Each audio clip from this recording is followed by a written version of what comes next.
سلامونه هونه کې هیله مند یم چې جوړ او روغ به یاست. دغه ورځ کې د نوټیفیکیشن خبرې ډېرې دي او په پاکستان کې د پاکستان هر میډیا او هر هغه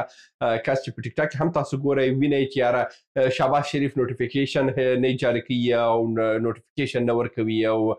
د پاکستان پوز چې دی همدا اوس نوټیفیکیشن ته ولاړ دی وڅه کوي. نن په دغه ویډیو کې زه تاسو ته وایم چې نوټیفیکیشن څه شی دی او دا نوټیفیکیشن څومره ضروري دی او که دا ورک نه کړل سي نو د پاکستان اوسنی پوز مشر باید څه وکړي. زه پر موضوع باندې خبرې کوو، ترې اضافي خبرې تېرې شو. په اوله کې زه تاسو ته د نوټیفیکیشن چې وایم چې دا نوټیفیکیشن څه شی دی، ځکه چې دا اوس کې موږ هر ورځ کې یعنې ما په دغه ټیک ټاک کې هم ډېر زموږ ډېر هېوادوالو دغه خبرې کړې وه چې دا نوټیفیکیشن څه شی دی، دغه څوک توضیح راکړي. خو هر یو نوټیفیکیشن به یې خو توضیح چا ورکړی نه و چې نوټیفیکیشن څه شی دی. په اصل کې نوټیفیکیشن چې دی دا په یو ډول دی که درته ووایم چې د ولسمشر فرمان بلل کېږي، هماغسې به یو سیستم اوسي. نوټیفیکیشن څه شی دی؟ نوټیفیکیشن دا دی چې کله هم د پوز یو مشر ټاکل کېږي. د پوز مشر چې دی اولا کې د دفاع وزارت دا تعینیه چې کوم کس باید دی د پوز مشر سي دا چې تعین کړو دا ځي صدر اعظم ته استول کېږي. صدر اعظم بیا دا تاییدي ورکوي او هغه بیا اصلي ولسمشر دی چې اوس اشرف علي زرداري دی. صدر اعظم چې دا ولسمشر ته واستولو شي، ولسمشر د ده تاییدي ورکوي چې و دا سړی دی د پوز مشر سي او دا د پوز دی د پوز مشر نه سي. دا په اصل کې یو فرمان حیثیت لري، د فرمان شکل لري. موږ په افغانستان کې دې ته فرمان وایو چې د ولسمشر په فرمان باندې دا سړی مافوق د رتبې سو او د ولسمشر په فرمان باندې دا سړی وزیر سو، د ولسمشر په فرمان باندې دا سړی نه پرونچي شو مافوق رتبه کې د مقرره سو. دا چې دی دا په یو نوټیفیکیشن چې دی دا په یو شکل باندې موږ تاسو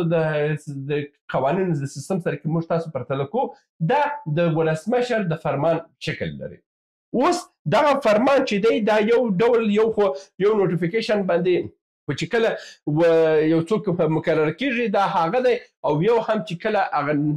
د یو کس وخت پوره کېږي دا باید نوټیفیکیشن ورکړي. دلته په دغه ورځ کې د عاصم منیر وخت پوره سوی دی. دغه کې 3 کاله د دې د پوز وخت چې 3 کاله باید دی پکښې کې خپل دوره وکړي، خو دا د 3 کاله څو تر 15 کاله خو دا سړی ناست و. اوس یې د ده وخت پوره سوی دی، باید بل کس راسي په دا چوکۍ باندې کښېني او چې کله هم بل کس راغله پر چوکۍ باندې کښېناستو نو دغه عاصم منیر ته باید نوټیفیکیشن ورکړي او دې ته هم باید یو فرمان ورکړي او په دې فرمان کې بیا دلته د ده د خوندیتوب دپاره بعضې شیان چې قانون جوړ کړي دي هغه باید تایید کړي. اوس په دې کې څه وایي؟ عاصم منیر وایي زما لپاره نوټیفیکیشن راکړه، ما لپاره نوټیفیکیشن راکړه چې زه خپل وظیفه بالا پرېږدم، زه ځمه بیا خو ځان ته یو بله جزیره اخلم، زه هلته ژوند کوم لکه څنګه چې باجوه په بل په استرالیا کې یو جزیره واخیستله. دی وایي چې ما ته هم نوټیفیکیشن راکړي چې زه هم راشم خپل ځان ته جزیره واخلم، ځان ته ژوند وکړم. اوس شهباز شریف څه وایي؟ شهباز شریف وایي شهباز شریف بیخي ځان یې ورک کړی دی، تللی انګلستان تللی و چې یار زه خو د تداوي په خاطر باندې انګلستان ته ځم. بیا د انګلستان څخه دی په یو زور باندې راوړی پاکستان ته، چې کله هم پاکستان ته راغی دی اسلام آباد ته رانغی دی، راولپنډي ته ولاړ، د راولپنډي څخه بیرته ولاړ لاهور ته ولاړی او دا څو ورځې کېږي دی ورک دی او دی ځان نه راوړي دفتر ته، ځان نه برابروي چې دی راسي یا شوبې ته راسي، د شوبې څخه چې رالو دا باید د پوز د مشر نوټیفیکیشن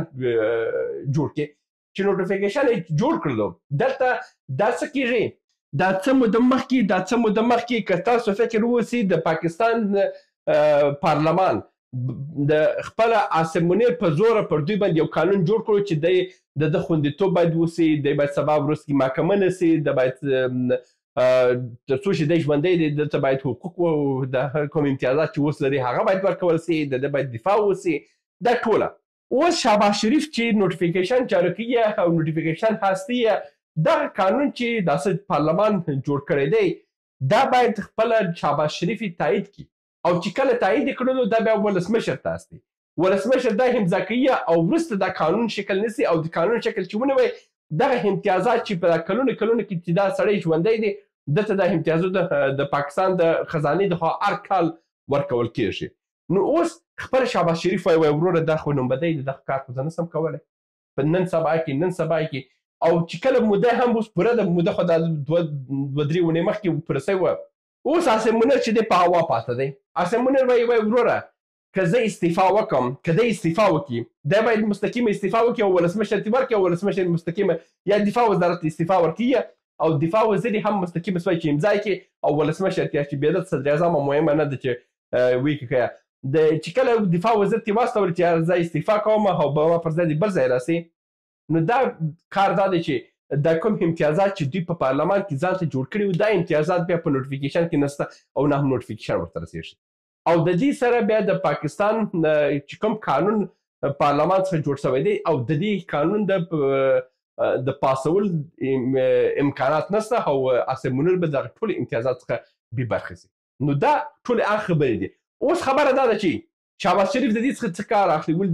دا ډول کارونه کوي. په اصل کې ګوره په اصل کې دلته په یو ډول باندې شهباز شریف هم خپل امتیازونه لري، داسې نه دی چې داسې وکړي.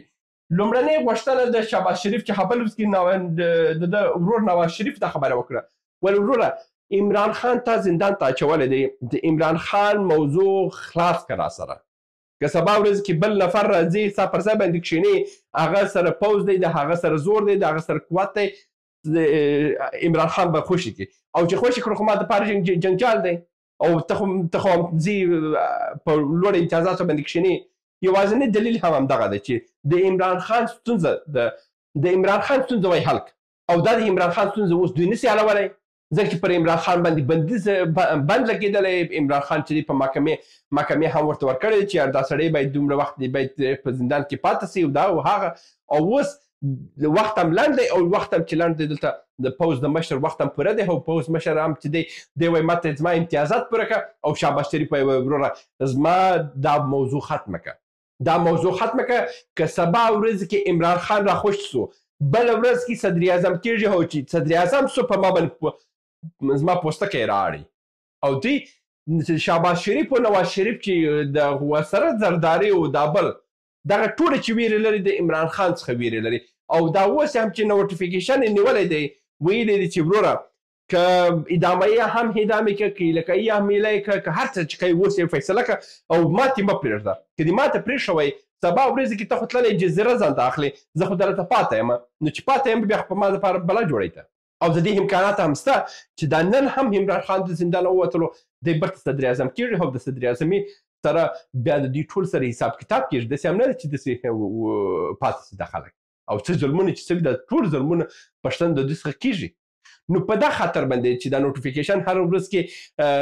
ساتل کېږي او د دې امکانات هم شته چې د پاکستان پوځ مشر چې دی د استعفا ته مجبور شي، ځکه چې د دې قانوني وخت پوره شوی دی. اوس نشي کولی چې خپل د ده په امضا اوس په ټوله پوځ په پوځي اداراتو کې مکمل کړي، په هېڅ ځای کې نه چلېږي، نشي کولی امر ورکړي، نشي کولی څوک مقرره کړي، نشي کولی څوک لرې کړي، هېڅ نشي کولی، ځکه چې د ده هغه معینه وخت چې و هغه وخت پوره شوی دی او د هغه نه وروسته په قانون کې دا شی لیکل شوي دي چې د معینه وخت د تېرېدو وروسته د پوځ مشر هېڅ امضا د چلښت وړ نه ده او هر هغه کس چې اقدام یې د ده په امضا باندې وکړ، د ده په امر اقدام وکړلو، نو هغه قانون ته به داسې اوسي پړ اوسي. نو دغه ټولې خبرې دي چې اوس په پاکستان کې سیاسي حالات دومره ګډوډ دي چې شهباز شریف کله لاهور ته وځغلي، کله راولپنډي ته وځغلي، کله کراچي ته وځغلي، کله لندن ته وځغلي، کله امارات ته وځغلي، کله عربستان ته وځغلي، خو دی ځان د